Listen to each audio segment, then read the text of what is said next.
Welcome to the Yours in Marketing podcast. Hey, it's Blake here. If this is the first time that you're joining us on the Yours in Marketing podcast, do me a favor.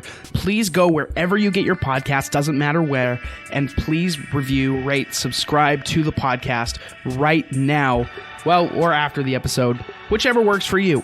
We're really looking for your support so that we can build this and make it even more valuable for you. So please rate, review, and subscribe the Yours in Marketing podcast. I thank you from the bottom of my heart. On today's episode, I had the pleasure of speaking with Hal Werner, who is the Global Manager of Digital Marketing and Strategy at Mitel.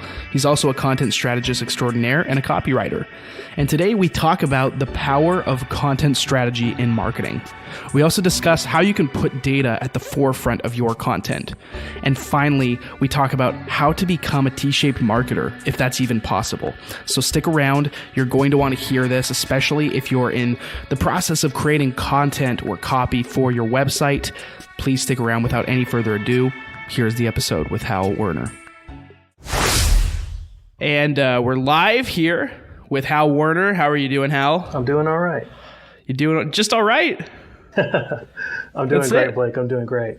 Okay, perfect. We'll just kind of get started because I want to learn more about you, want more people to learn about what you're all about. So let's start with this. In terms of all the skills that you have, all the things that make you different, what's your superpower? Like, what's the one thing that you do better than anyone else?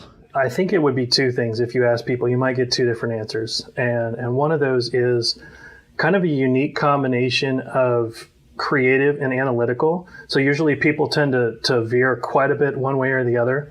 But I'm at the same time the guy who can go into Google Analytics or conduct a searchlight and dig up findings through data. But I'm also the guy who has that agency grade creative content and copywriting background that I can actually take it and turn it into a really compelling creative execution. I feel like usually you have one or the other, and those will get you good. But when you can really marry them together to where the insight and the data and the creativity is all Class A, like that's when you're really going to knock it out of the park. So with that in mind, I guess let's talk about, now that we know what your superpower is, we'll talk about your origin story, because every superhero has their origin story. So how'd you actually come to gain that skill set, that unique skill set? Take us through your professional career so far and kind of how you got to this point. Yeah, absolutely. So I started in the really traditional advertising copywriting sort of scenario, right? I got my first job as a junior copywriter at an ad agency. I worked on billboards and TV and radio and print ads and stuff like that. Some of it was more retail oriented, some of it was more brand oriented. And so I really cut my teeth just getting the skills, the writing skills there, right? Writing and concepting. I think a lot of people, when they think about copywriters, they think of just straight content writing. Mm-hmm. But if you have sort of that traditional advertising style copywriter, it actually starts way back with the strategy and the concept, and the copy just executes on that. So I worked at several different agencies throughout the earlier years of my career, and as things became more digital, my tasks became more digital, right? I got less TV and radio and billboards and more people wanting to have websites or web pages rewritten. And I went to the University of Texas in Austin, and one of the things they always preached there was never just to do anything for doing anything's sake. They always made us back it up to the business goals.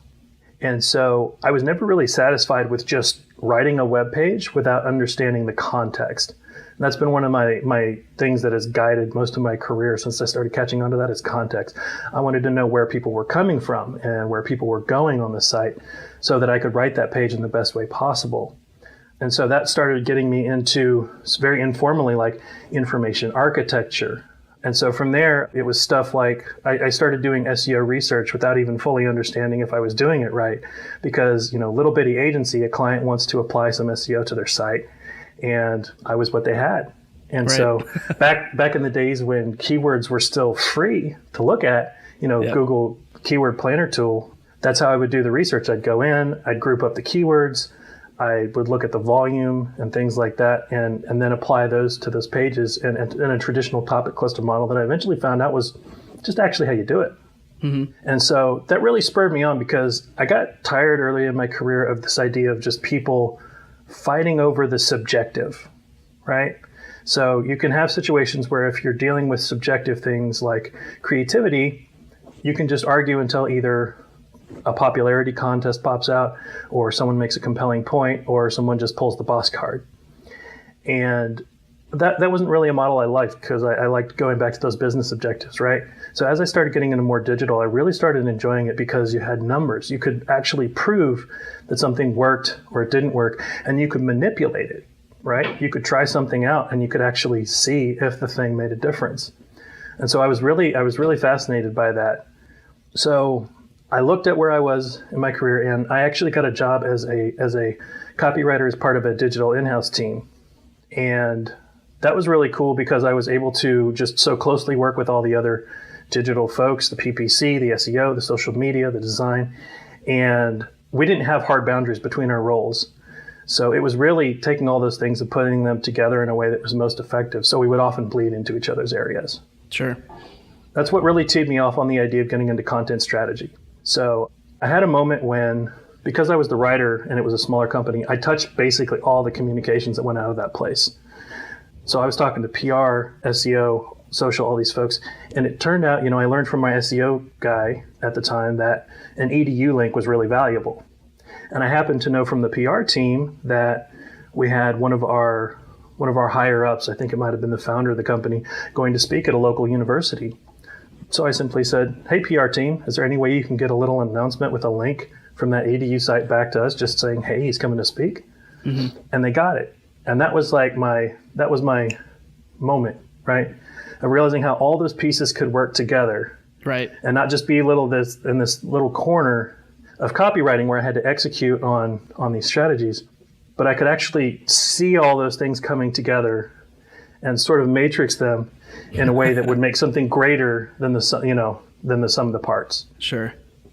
So you kind of come from a traditional background at first, right? Mm-hmm. In marketing. So in terms, you mentioned a couple things that are a little bit different, like having the data behind. So with traditional marketing, maybe it's a little bit harder to have that data to back up what you want to do. It gets a little bit more subjective.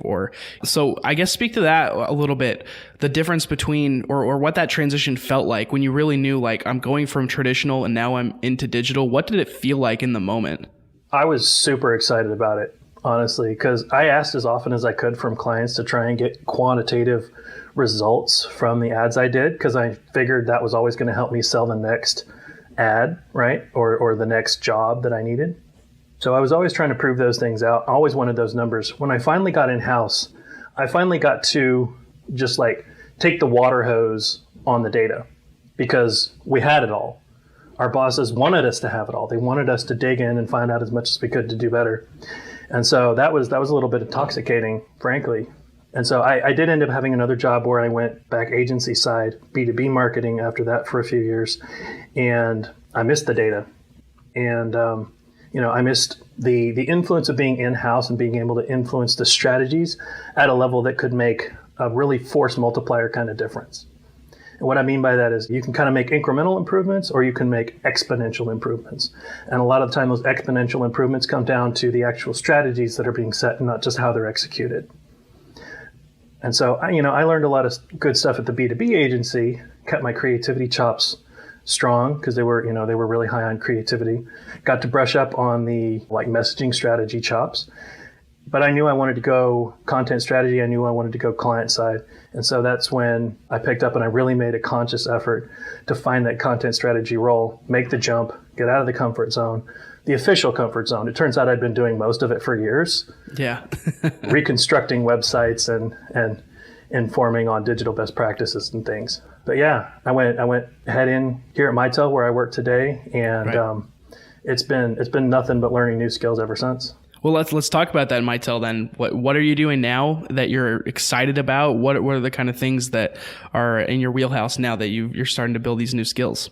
Yeah, one of the cool things about working here at Mitel is that it's a company that's changing enough and it's dynamic enough, not only sort of doing the digital transformation itself, but being in an actual industry that's going under a pretty massive transformation, that there's almost always opportunity to expand your skill set, learn new roles, etc., right? We don't have a lot of hard boundaries on the roles. A lot of people like to teach. A lot of people like to learn. were curious. And so I picked up so many near adjacent roles ever since, right? When I first got in here, I wasn't super duper skilled in analytics, but I knew the kinds of things I wanted out of it. I've learned all kinds of different analytical tools much deeper now, so that for a lot of these tools, I'm actually, one of the authorities in the company on how to use them. I was all right at SEO before I got here, but I really taken that skill set to the next level, right? So that comes a lot of with that data part. And so I added that data skill and then was able to combine it with the writing background, the creativity to really create content that had a compelling angle, but was driven by keyword data, that sort of thing. Well, so looking at you start out more as a copywriter and lean into becoming a marketer alongside that. Mm-hmm. What do you think is actually easier or more effective? Going from being a copywriter to becoming a good marketer, or the opposite, starting as a marketer and then becoming a good copywriter? Which is easier? Gosh, I don't know. I've only done it one way. It's hard for me to say the other way. I've been a strong writer since I was in grade school, so it's hard for me to really judge what it would be like for someone to try and pick that skill up. Mm-hmm. I think a lot of the skills I picked up here kind of demonstrate that there are certain elements of being a marketer that you can pick up that are not like a life's work. So I don't know, maybe the way I did it is easier. Sure. Well, I guess it would seem that way since you've lived it, but yeah. I think a lot of people would probably say it's harder to become a writer. Yeah. But I guess they're two separate skill sets, really. When you think about it, you think of a copywriter, you're thinking creative person. Yeah. When you think of a marketer, you'll often think of more analytical person. Sure. Especially when you get into paid advertising, things like that. It's all numbers. Right. So for you, how did you go from being a creative person and being good at writing to all of a sudden just immersing yourself in data? And how did those two marry together? Well, thankfully, it was a gradual change. It wasn't all at once. I know I've talked about the sort of copywriting and SEO side a lot, but one of the other things I ended up doing a lot of as I got more into content strategy, a lot of people don't know exactly what content strategy means. A lot of it was formulating strategies around how we were going to tackle content marketing. A lot of it actually got into usability, information architecture, how a whole site goes together, or you migrate a site or restructure it. So I kind of got it in chunks, right? At first, I was requesting data from people. Over time, I learned more about which kinds of data to request. And eventually, I started learning how to look some of it up myself. And the hungrier I got for it, I would take another step out and figure out how to do this thing. And then I'd take another step out and figure out how to do that thing. And so I probably didn't see a lot of Google Analytics for my first many months here, right? It was actually a lot more brand work because we were going through a global rebranding exercise. But now I think I probably spend half my day in spreadsheets. And I'm not going to lie, I'm not excited to be in spreadsheets quite that much all the time. Yeah. But it's the data that you need to create the basis for the effective creative. How do copywriting and data go together though? Like if you're just a copywriter right now and you don't necessarily have that marketer's toolbox in your skill set, what do you still need to know in terms of data? Because you talked about start with the data and then you kind of build out from there, and that applies to copywriting as well. But what does that process actually look like when we think of copy, we're thinking qualitative, not quantitative? Mm-hmm. Well, I'll tell you, it really depends on the specific problem you're looking into, right? If we wanted to go into a really famous example, not necessarily web research, but actually just like anthropological research, we could go back to the Got Milk example. They actually put researchers into people's homes watching their families to see how they used milk or didn't use milk in order to try to learn something. And what they learned through that was that when people don't have milk, they get crazy aggravated. Everything's fine when you got it, nothing much to report there. But when you want it and it's not there, it feels like the end of the world. And that was the basis for their very famous Got Milk campaign, right? Because they started with that consumer insight, and then they built the creative off of that. For us, sometimes it's word choice, right?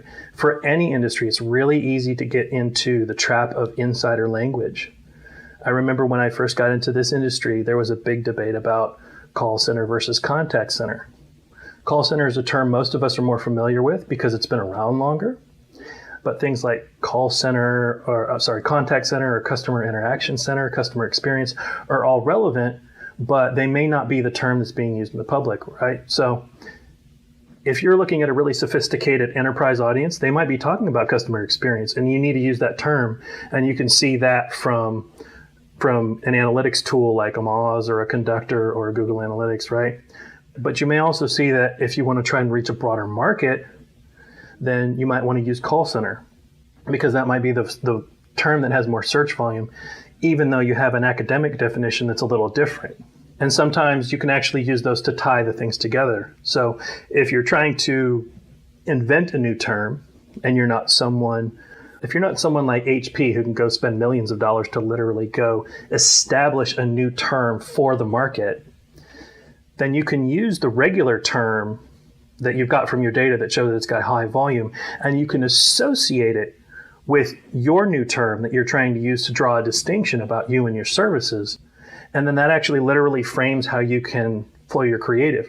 And I think it helps you do your creative in a way that makes sense, because people know that familiar term. They don't know your new term. So in honesty, your messaging needs to bring those things two together anyway. Right.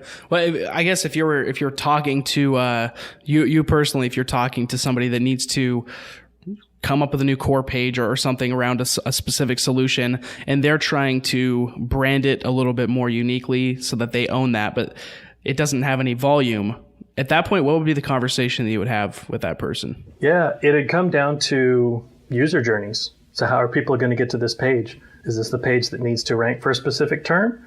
Or can we have other pages on the site that rank for those terms that drive to this term? Is there a way that we can use those things in harmony? Can we have an H1 that incorporates not only your branded product name, but also the non-branded generic term that actually has search volume around it, and use those both in that H1 and kind of throughout the page as you're describing things? So there's a lot of options. And I think that speaks to just being creative in general in your copywriting. Sometimes the most creative thing is simplicity and just making sure that you follow logic and common sense, thinking about the customer a lot more than you think about yourself. I've certainly seen that a lot in my personal career, just a lot of companies that really try to go after things because or specific keywords or terms because they think that that's what they should be going after. When in reality, customers can be searching something completely different that we need to be aware of. So there's kind of that pride that companies have. They need to let go of a little bit, it seems, in terms of copy. Well, I'd love to do kind of a thought exercise with you just to kind of pick your brain. So if I do have a new site that I'm a B2B leader, I'm coming out with a SaaS product, let's say, and I come to you and I say, all right, I need help with my content strategy to get the big pages set up, all the solutions pages, and then we'll build out a blog later. But just right now we're building out the solutions pages. What would be the kind of questions up front that you would need to ask of somebody that's starting a new site like that? I mean, especially if it's a new site or a low domain authority site, I think the single most important thing you got to do is back up to the messaging and define the messaging and the insight is what is the actual customer problem that you're trying to solve. And not the internally said customer problem, but the real ego-free, something that actually needs solving that a real person would tell you. Because that's going to be the basis of your first and most important solution page, because that's why your product exists. And if you don't have that, your product might not need to exist. So you start with that insight, you turn it into a compelling messaging layout, right? Not a page layout, but you lay out your messaging, your primary point, and how you sort of want to express that before you get to actual copy. You determine the depth of how deep that needs to go initially, right? It's probably one page to start. You might have some sub-pages coming off of it to get into more detail. And I wouldn't probably even start on your product page until you have those. Because if you can't answer to someone why they need the thing that you have, then there's a good chance it's going to be a hard sell. Especially in the SaaS world, people might already know if you have a really familiar and commoditized product. But if you're trying to solve a new problem, like a lot of SaaS products are now, then you're going to have to actually explain what the value is of what you're doing. And I think you said the person would say, oh, well, it's like blogs and stuff that can come later. I would say get the bones of your solution page and your product page out, but don't wait too long, because that central piece of content that's going to kind of serve as a lead magnet, whether or not it's actually gated, is going to be the thing that's going to get people to your stuff. You can build your SaaS product in the woods, but if nobody gets the invitation, what's it really worth, right? If no one ever sees your amazing message and amazing product, what does it matter? And I'm a huge fan of the idea, especially if you have an original problem, if you can show a very tight piece of research around that, sort of the Andy Crestodina model, do that piece of original research and then turn it into several hundred pieces of content with all these things that draw inbound links from influencers and all that stuff. I mean, I would put that as the third thing, solutions page, product page, that, and then from there, you can really get up and going. Do you mentioned up front, like kind of what you also discussed with the Got Milk campaign, they really collected data before being able to put that campaign together effectively. We also know that that's one of the most effective campaigns of all time. That's more like qualitative data, which is probably harder to get than quantitative data. What do you have any, like, if I'm on a budget, I'm just trying to bootstrap this thing for free, I'm trying to get customer surveys out there or trying to get feedback about my product, do you have any ways to do that on the cheap? Yeah, I mean, if you already have a customer database of current customers, then that's awesome, because you can probably use something like a Marketo in order to reach out to those folks and actually survey them, right? SurveyMonkey is another thing that a lot of people use that's generally pretty inexpensive to get out certain size surveys.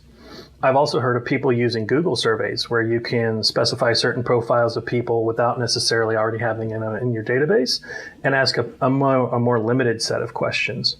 I think the third thing would be, I've seen examples where people might go and get a modest size list, and they might actually reach out to folks and say, hey, we're doing this survey, and if you participate in it, we'll give you the results for free afterwards, when everyone else will either have to give up their details or pay for it or something like that.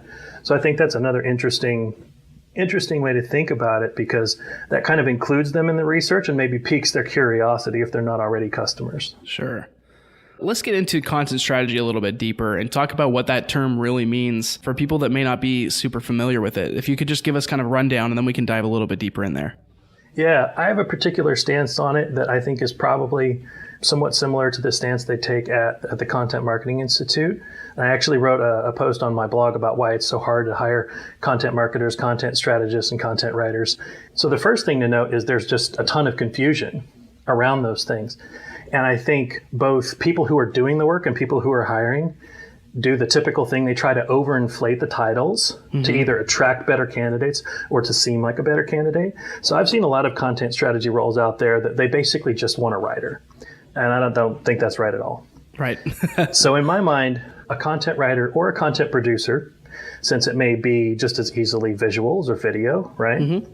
So I think that's your kind of execution level. I think a content marketer or a content planner type.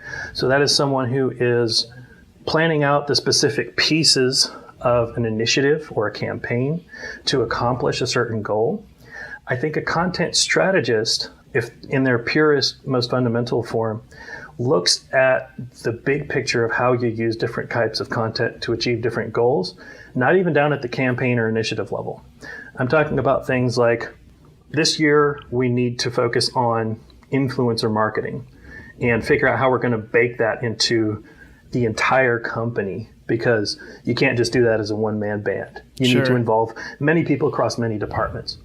Or it might be the decision to get more visual and interactive with your content. So what does that actually mean? So I guess you've also talked about how you're a T-shaped marketer. That's kind of that's a term that's been out there for a while. A lot of people have wondered if that's if that's even possible. So I also I've done SEO for my whole career and PPC and email marketing, all those different things, but there's certainly things that I'm more proficient at than others. Do you believe that the T-shaped marketer is like a real thing that can happen, that you can genuinely have? I mean, obviously it does mean that you have one thing that you're specifically very good at and then other things, but do you think that it's realistic to be proficient at 5 different things all at once? Or do you think that that's even valuable? I think the T-shaped market is very real. I think it depends on how you define it a little bit, the argument of whether you can do it. I definitely feel like I'm a T-shaped marketer because I go crazy deep on content-related stuff. Started with the writing, got into other kinds of content creation, eventually up into content planning and content strategy. So that's the big vertical part of my T. So when you start getting into the wings, then there's kind of a fat serif, right, coming off of that part where you've got things like SEO. because it's still very content related, but it's starting to get more analytical. It's starting to get a little further from the core. And as you start getting out further to the edges of the T, I have a certain level of proficiency of analytics, but I'm probably not the person you would necessarily want to put in charge of all your analytics, right? I'm definitely good enough to do what I need to do, and I'm definitely good enough to know the kinds of questions I need to ask the deep T experts on analytics to get the data I need. And PPC is kind of the same, right? So that's one of the skills that I've added in the last 2 years here at the company. I am not a guy who you would want to go out today and necessarily personally set up your account and go make little clicks inside of your AdWords interface. But I know how to implement the kinds of strategies coming off of my background in SEO and some of my previous experience doing writing for PPC and doing writing for email marketing, that I can guide the creation of those things. And that T-shaped marketer, obviously that's worked really well for you in your career. Do you think that when you're whether it's people you're hiring or just other people, if somebody came up to you for advice that was early on in their career, would you recommend trying to build your career out like that? Or would you just recommend to somebody, just be an eye marketer, just one thing, do it better than everybody else on the planet? Which do you think would be better advice for an early on their career marketer? Personally, I think early on, it's probably healthy to try and go a little bit deep on one thing. Now, you might start out as an upside down T. You go to a company that has a lot of flexibility, you get exposure to a lot of areas, and then you pick one. Yep. So the bottom of that T might be kind of invisible and fade off over time. I do think it's hard to go start building out the top of your T until you have enough expertise in one thing that you can build off of it, right? Because, I mean, if you think about the analogy of building like a foundation of a house or something, it needs to be solid before you can put stuff on top of it. If you try and build a bunch of extra skills on top of a skill that you don't know very well, then it might all fall apart. Yeah. But I do think it's really valuable, especially for the younger folks, to just be observing and listening, just because you can get that context, right? So even if you're not actually building the skill, you can have enough awareness to where you are hearing about those things, and you can have a base level of knowledge to where if you ever get the opportunity or the order, frankly, that you're able to move into those a little easier. Along with that, so with you starting at kind of the bottom of your T with copywriting and building your way up all the way into content strategy, you've got that steady uptick, and then you start building out the wings to form your T. But do you think that at this point in your career, with somebody that has as much experience as you, obviously you're still going to learn new things about content strategy in your career, but do you think that you've hit a certain point where you can no longer really learn something that's a game changer at this point, because you've learned so much and gone so in depth at this point that everything you learn from here on out is going to be relatively small compared to what you already know? Oh, no, not at all. You can always learn something new that's a game changer. A lot of the things that I've learned over the past 5 years haven't actually even been business specific. They've been philosophical things that you can apply to life or just apply across business or apply across people, that fundamentally shifted the way I was able to do my job and make me much more effective. So aside from the fact that all of those disciplines are changing at a frightening rate, that most humans outside of marketing have trouble keeping up with. Yeah. If you're just kind of the person that reads or thinks a lot, or I'm huge into psychology, right? So I always watch tons of videos and stuff about how the human mind works. I can just learn little tips and tricks there that might completely reshape how I approach a certain thing about content. We just saw one happen recently that I think was probably pushed in part by the vendors who very cleverly capitalized upon the market opportunity. But for a long time, there was this idea that content marketing worked to where you were basically creating like a publishing type property, right? You were creating a media property, and it was going to have this ongoing audience in it, and they were going to come back and back and back and learn you and view you as the expert and evangelize for you and all this stuff. And there are absolutely some companies who have done that. But the ones who have successfully done it are really few and far between. For most of us, what is a lot more realistic, and what these folks are capitalizing on, is the idea of once you get them in there, don't give them this long, drawn-out journey like we're going to be friends for the next 2 years and sort of kumbaya, and now we're a part of your life. They capitalized on this idea of content binging. So don't take these steps and have them happen once every 2 weeks over God knows how long. Like, if people want to go deep based on the Netflix phenomenon, let them go deep. And the people who are going to download 6, 10, 12 white papers and infographics and blog posts in a session are going to be way more likely to convert. So why not enable that? Yeah, for sure. So I think, just in the last year, that concept of content binging is a new revelation for a lot of folks that is something completely new we can try. That's interesting.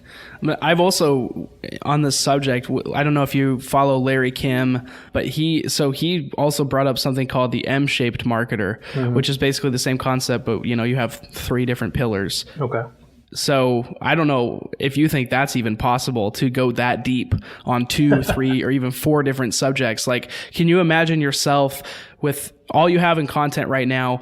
Can you imagine being that deep in PPC or that deep in email marketing? I think, to me, I think that would probably be more like a shifting T, because I think by the time you got enough expertise to build a new deep section, you will probably have been so out of practice on your original deep section that it won't have created an M. It will have just moved over where the base of that is. So you don't, even with the expertise that you have in content strategy, if you didn't exercise that muscle every day, do you think it would go away pretty quickly, even though you've been doing it for so long? No, I don't think it's the kind of thing that goes away pretty quickly. When I'm talking about a deep T, I'm talking about like 7, 10 plus years, right? Right. So if I spent the next 10 years of my career not exercising that muscle, I think it would definitely atrophy. Mm-hmm. But you would have people where, if I went to go back and interview at an agency today, there might be people that would have concerns about my creative muscle because I hadn't been doing that thing every day, all day, as far as they would consider it, right? I've been doing other kinds of strategic and business things. And the first time I came out of my corporate job, I was actually really worried about that. And I got into the job and I had a little bit of anxiety for the first couple of weeks I was there, until I had the chance to put it back to work a little more full time. And lo and behold, I probably had more pent up than I ever did before, right? So I think it's possible with a huge amount of time, but it would take a while. I'd be remiss if I didn't ask you, the copywriter, this question. Not necessarily just with writing, but in general, how do you go about preventing idea block or writer's block, or, just for B2B leaders listening, if they are totally in a funk right now? Historically for you, what advice would you have for that person? Yeah, I think the best thing that you can do for writer or idea block is novelty. So a change of scenery, a change of topic. We seem to have gotten in this weird idea with the modern office. I think it comes from the idea when people worked at factories that you have to be in this one spot, and that's your spot, and that's where you do your thing. But I think most creative people recognize, consciously or subconsciously, that the things around them really give them the sparks, once again, consciously or subconsciously, to have all these new ideas. When you're sitting there staring at your screen and an empty page, I think it's one of the reasons so many creatives have so many tchotchkes around their desk, because they're basically idea fuel. Like, those things are the little strikers to get the fire started when you don't have something already bubbling around in there. So go to another room in your building, go take a walk, go take a drive if you can. I know not all companies are as open to that sort of thing, but there's I wish I could remember her name. There's a really famous designer for one of the New York design firms. She did a lot of the most famous sort of logos and identity work in the world. And she basically says if she was confined to her desk most of the day, that she would not be able to do her job.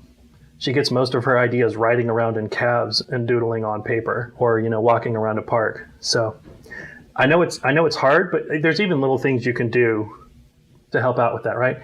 Take 5 minutes out of your staring at the blank page, which is obviously not productive, and Clearly. Go read a blog about another subject.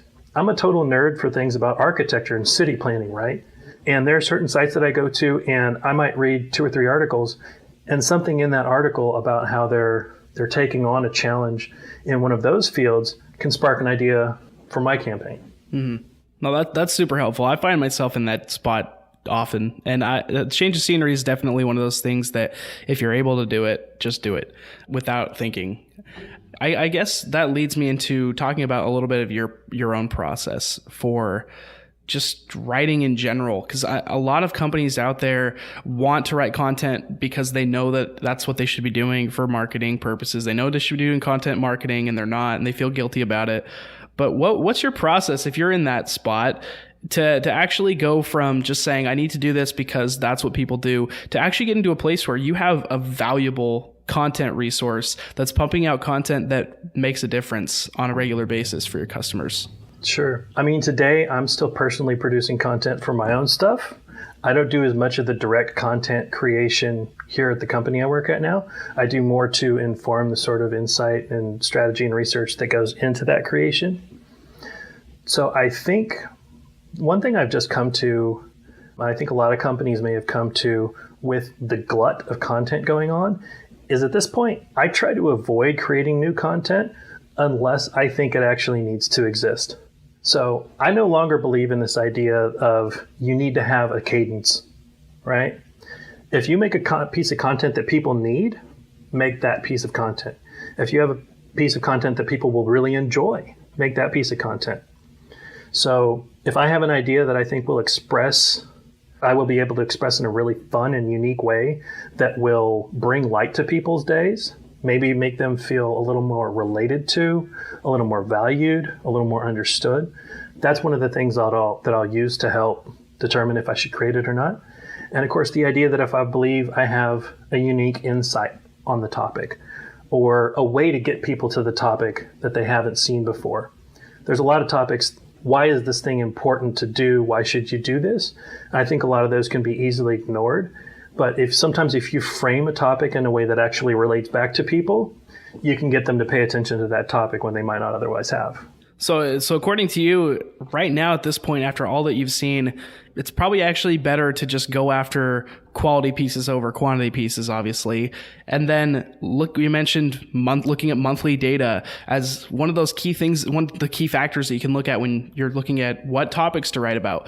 But ultimately, you wouldn't necessarily recommend taking that action anymore. You look at more, what do we actually need to create that will be beneficial to customers, and then trying to find keywords or topics that'll fit that after the fact. Well, I actually think that looking at your data regularly can help reveal those things. So I did a blog analysis at one point because I really wanted to know what type of blogs are actually driving our traffic.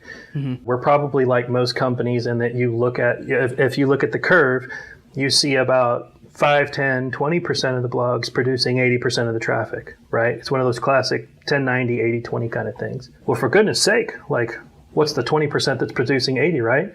And so you look at those posts month to month and you see a really strong recurring pattern. If you have enough content, that's one of the advantages of if you have been on this model where you just create for long enough that you can actually look and see which one of these are really doing it, which ones are not, and the ones that are really doing it, you can create more stuff like that, and the ones that are not, is you can create less stuff like that.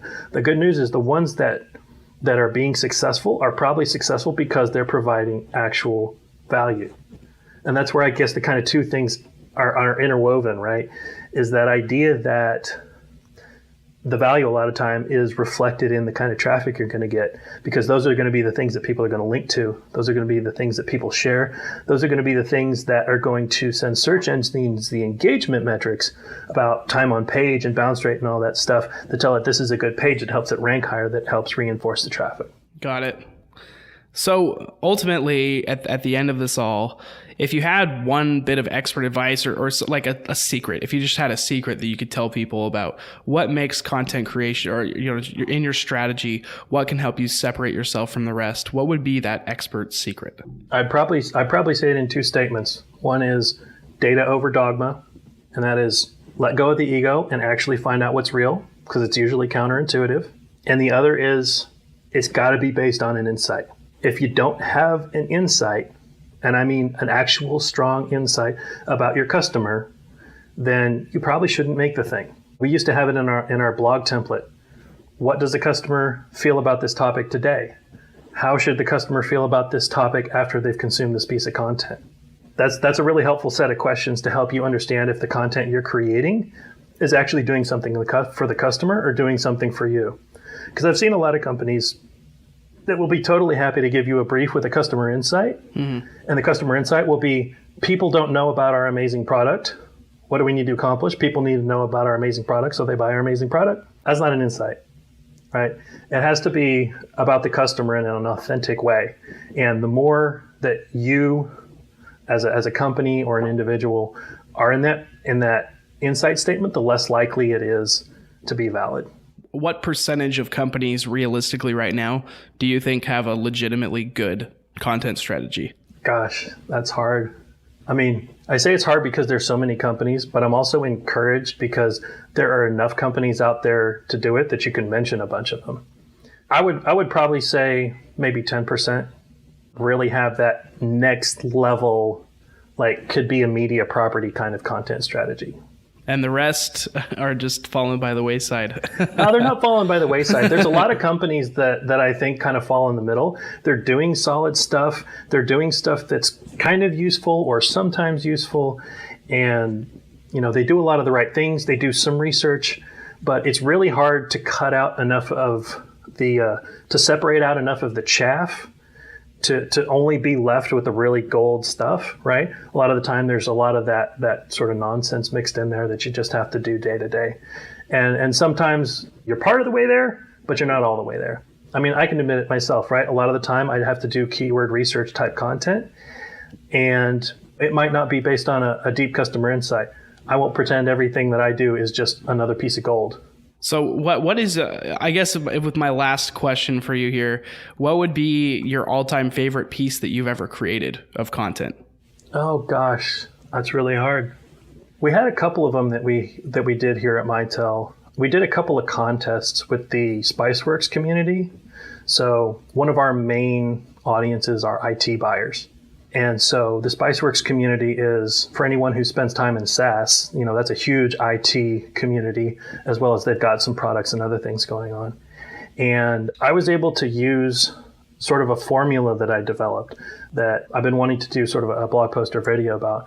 But I had this sort of formula that had to do with a combination of the customer insight, the audience relevance, and like pop culture fun crossover and like prizes that really appealed to the nerddom of that particular audience to create interactive content that got people interested in what we were talking about. There was a couple of them. There was a zombie quiz that had to do with disaster recovery. So there was a quiz you could take about the idea of if your data center was attacked by the zombie apocalypse, like how prepared would you be with your data? Your sort of failover capabilities. So we asked a bunch of questions in that really entertaining way. So there was a fun art style to it. Zombies were really in the zeitgeist at the time we did that contest. So it was very much within the cultural deal. And then we even had a prize that was related to that theme. It was like a go bag or something like that you could win by participating in this contest. And I won't go through all the other contests, because we've got limited time, but they were all like that, right? There was some aspect of fun. There was a deep aspect of audience relevance to a specific problem that they needed to address. It was also relevant to our business goals. And that's why all those contests that we did, they saw 2 to 3 times the average engagement of other contests on the site. Most of them became trending topics in the community, and most of them drew 2 to 3 times as many entries, henceforth lead submissions, as did any of their traditional benchmarks. That's interesting. Well, Mitel is just like business phone systems, right? So it's not necessarily what you would think would be such a fun thing to write content for. But I think that speaks to the fact that a lot of businesses, whether you're B2B or whatever, and whether you think your brand is fun or outgoing, or if it's just you think it's so professional, there is room for creativity and outside of the box thinking across the board in digital marketing. And I think a lot of people are certainly afraid to take that step in that direction. But given what you're a content strategist and you've been doing this for a long time, and if those are the things that stick out in your mind as being the most enjoyable, the things you're proud of the most in terms of content creation, I think that speaks to the idea that more people need to be willing to step into that creative zone in terms of their content. Yeah, absolutely. And I mean, just to riff on that for a minute, I've actually spent most of my career in what would be considered boring industries. Right. I've worked in retail electricity. I've worked with a lot of like banking and credit unions, so checking accounts and things that are normally very conservative. Mm-hmm. I spent time at a B2B agency where we primarily worked on industrial clients. So things like mechanical parts and solvents and things like that. And I really did come to the conclusion, and that's actually a blog post I have written today, the idea that there's no such thing as a boring industry. It's only as boring as you make it. And there was actually a great speaker at MozCon recently, Simmons, who said that same thing. There's no boring industries, there's only boring marketers. I kind of want to cast aspersions on people like that, just because I think a lot of the times the marketers want to make stuff that's really interesting and really fun, but their company, at an organizational level, they might need to get the courage to do that stuff. And the truth is, every day, at the end of the day, when people are doing stuff for business, they're still people. They still watch shows, right? You're not just competing for their attention with the other B2B SaaS people in your category. You're competing with them watching their favorite show. You're competing with them looking at satisfying memes of people power washing decks. Mm-hmm. So if you don't capture them at that human level, where you can capture them even if it's not a B2B thing, then I think it's going to be hard. But if you do, they will reward you handsomely, because I've almost always seen the results of those things perform way better than just the status quo. I would love to ask you some unrelated rapid fire questions if you're down for that. Yeah, let me get a drink of water here just so I make sure I'm ready for the rapid fire. Let's do it. When you think of the word successful, who's the first person that comes to mind? Joe Pulizzi. Why? He created an entirely new practice of marketing from the ground up by noticing a customer insight. What is something that you believe, but that other people might think is kind of insane? Well, I think the one we just discussed, that B2B marketing can be fun, boring industries can be fun, and it's always a personal choice as to how fun you want to be with it. What's a common misconception that people have about you? I don't know if it's a misconception, but I typically come off as very pensive and a lot of the time sort of academic. So I think a lot of people might be surprised that in my entertainment, I kind of throw caution to the wind. I love cheesy action movies, anything with Jason Statham or The Rock. And when it comes to games, I love stuff like Titanfall, where you can just jump in and shoot stuff and not think too much. Do you have any deep regret thus far in your life?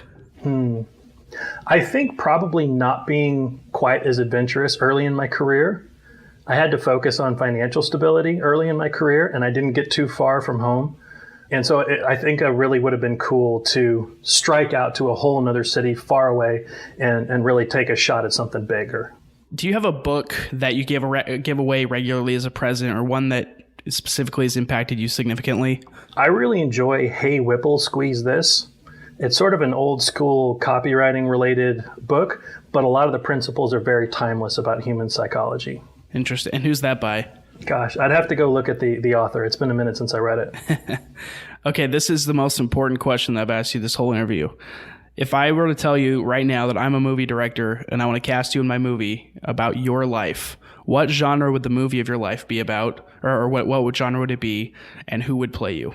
I would say one of two people in two types of movies. Either action with Jason Statham, because I love him and I think he's a badass, or Simon Pegg, because I think his sort of dry humor tragedy is totally the tone that my life probably deserves. Or it could be both. Or both. You know, it could be a dramedy. And finally, what is your own personal call to action right now? I think my personal call to action right now is do less stuff and more of the right stuff. I like that. Cool. Well, Hal, this has been a pleasure interviewing you. Hal Werner is the global manager of digital marketing strategy at Mitel. You are a fellow Texan. I just moved here from California not too long ago. Welcome. Fellow Texan. I'm a Texan now. Thank you. And yeah, it was a pleasure having you come on, talk about content strategy. I personally learned a lot. So I would love to give you a minute to just talk about what you're working on right now, talk about Mitel, and anything else that you want to kind of plug in there. So the big things we're working on right now, frankly, it's kind of distributed through the entirety of all of what we're doing in marketing, is actually a change that's going on in the industry, right? So the the industry of business to business communications, the phone part, the collaboration part, the sort of call center, contact center part, it's all being wildly disrupted. And so there's all kinds of SaaS providers that are getting into pieces of it. And so we're a company that's actually been around for a long time. We have a lot of history as the traditional sort of hardware-based side of that. So what we're doing today is making the turn hard into the SaaS part of that, right? The much more cloud service type model. And that's not something that only has to happen on the business side, the technology and sales and all that, but it's also something that comes very much into the marketing side as far as the type of content we build out, the types of terms we target, not even just the topics of the content that we attack, but also the actual form factors of content. We have to be more interactive, more video, more visual, in addition to providing that valuable text-based stuff. So I work on part of it. The whole team's working on different parts of it, right? And so I provide whatever I can to help us make that turn. It's a big turn. We're all pulling levers to go the right direction. And as for your personal content, it's still at halwerner.com. Is that correct? That's right. That's right. Now, I'm a full-time guy here at Mitel, so I haven't dedicated quite as much time as I'd love to blogging and vlogging. But like I said, when I do have something valuable to say, I try and get it out there for everybody. Or when I have something just a little entertaining that I think everyone else will like as well. Sure. All right. Follow him on LinkedIn. Are you on any other platforms? Are you on Twitter, Instagram? Yeah. I've got it pretty much on lockdown with the brand. Twitter is at Hal Werner. Instagram is at Hal Werner, but that's not business related. That's just more my hobby photography. Got it. I'm on LinkedIn. You got my website. All right. Everybody follow him. Hal Werner, everybody. Thank you so much for coming on. It was a pleasure talking with you. Thanks for having me, Blake. And that's it for today's episode. Again, if you're a first-time listener or you've been at it since the beginning, please go ahead and rate, review, and subscribe if you haven't already. Wherever you get your podcasts, we've got you covered anywhere you want.